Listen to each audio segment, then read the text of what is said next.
Basically, I want to mention the website name, that is AliExpress. This is a website based from China, and this is mainly overall universally used for homemade things.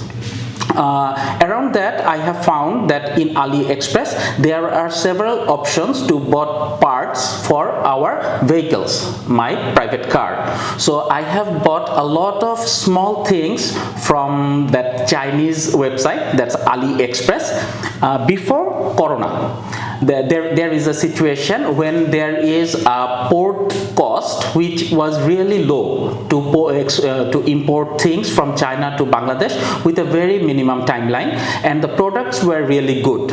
I have bought some other stuffs like car back gear camera, car lighting. These are the things I have bought, and these are very good quality with a very minimum cost of import. But after Corona, I have found that the cost of importing those elements from that website is higher than the cost of that product itself.